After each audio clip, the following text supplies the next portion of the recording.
Greetings, ghosts and ghouls. It is that time of year again. Time for spooky tales from the swamp.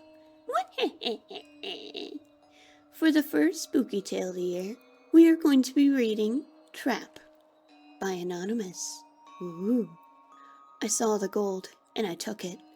A different man might not have, I know that, and from time to time I think back on the hour when I saw the gold and took it. You see, I was hungry. Isn't it ironic? I don't remember much else about that night but the gold and the hunger. I don't remember the name of the tavern, or even the village, but I believe it was somewhere in southern Vardenfell. I can't really be certain. For some time I sat dumbly in my chair, my mind occupied with nothing but the pain in my stomach.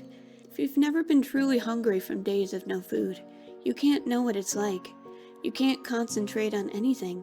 It wasn't until a figure to my left got up from the table to get a drink and left a stack of gold marks behind that I snapped to awareness. From this moment on, my memory is crystalline. My eyes to the gold, my eyes to the stranger's back, walking calmly toward the barmaid, my hand to the gold in my pocket.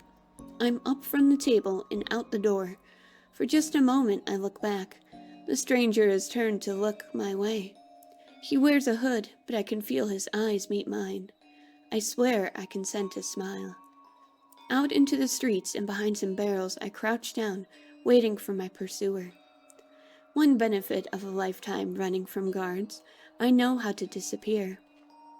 For nearly an hour I waited there, suffering even more from hunger. You see, I was awake now, and I had the means to buy myself a feast. This knowledge tortured me. When I finally got to my feet, I very nearly fainted. I had only enough energy to walk to the other edge of the village to a rundown tavern, before collapsing at a table. I think I must have fallen unconscious for a moment, before I heard the barmaid's voice. "Can I get you something to eat, Sarah?" I gorged myself on roasts and pies, and huge frothing mugs of grief. As the fog of near-total starvation began to lift, I looked up to my plate to see a gold-masked stranger looking at me, his visor glowing by the blinding light of the moon through the window. He wore black leather armor and was a different physique and size from the man I had burgled, but I could tell he knew. I paid for my meal quickly and left.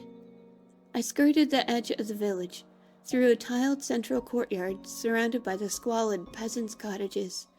There was not a light shining from any window or door.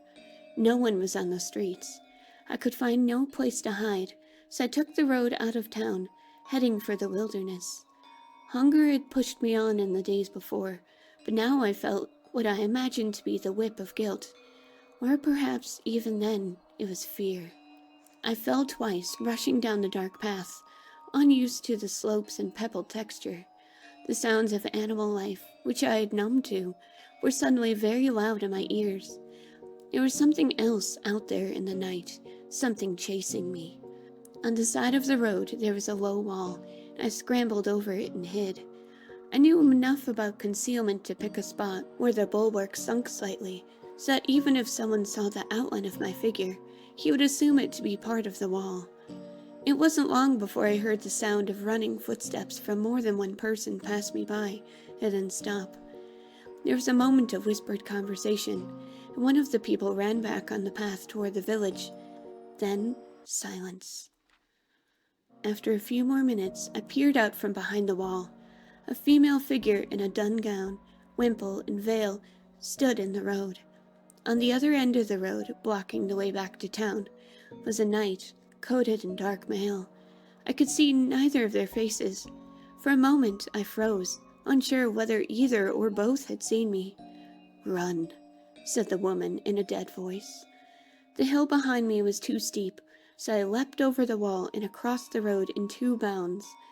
Into the night forest I ran, the maddening jingle of the accursed gold in my pocket. I knew I was making so much noise my pursuers could not help but hear me, but now I cared more for putting distance between us than in stealth. Clouds of ash filtered through the moonlight, but I still knew it was too bright to hide. I ran and ran until I felt all my blood pumping in my head and heart, begging me to stop. I was at the edge of the wood, on the other side of a shallow stream from a vast crumbling house encircled by a rail fence. Behind me, running footfall in the broken, dusty earth. To the south, downstream, a distinct sodden splashing of someone moving nearer. There was no choice. I half jumped and half fell into the mud and dragged myself up the bank on the other side. I rolled under the fence and ran through the open field toward the house. Jerking my head around, I saw 7 shadowy figures by the fence posts. The cloaked man I had robbed, the man in the gold mask, the veiled woman, the dark knight. 3 others, too, had pursued me, but I had never seen. And I thought I was the stealthy one. The moon was entirely hidden in a swarm of ash.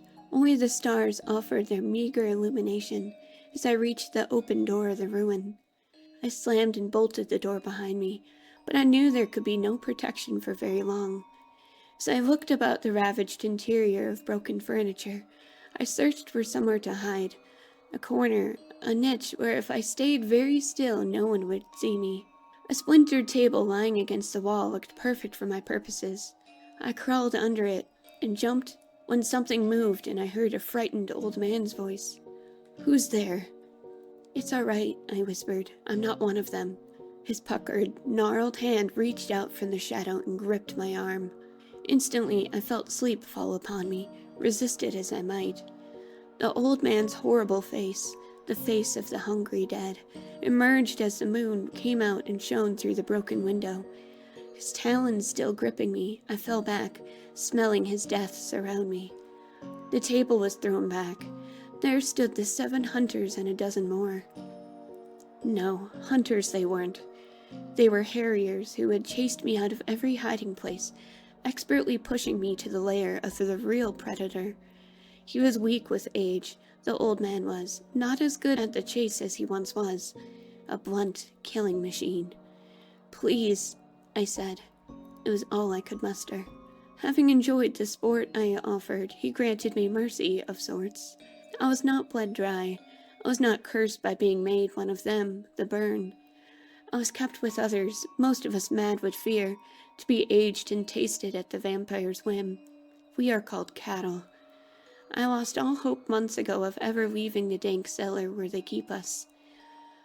Even if this note finds its way to the outside world, I cannot give enough information about my whereabouts to be rescued, even if some champion were able to defeat the bloodsuckers. I only write this to keep my own sanity and to warn others. There is something worse than being hungry. Being food. Dun dun dun. Oh, that's so creepy. Oh, I've read that one before and I knew it would be the perfect creepy tale to start the month of October. Ooh. What do you think? Were you creeped out by it? I have a couple more creepy stories in mind to read this month, but if there are any that you know of that you would like to hear me read, please feel free to leave a comment. Thank you so much for joining me, ghosts and ghouls. Have a very spooky night.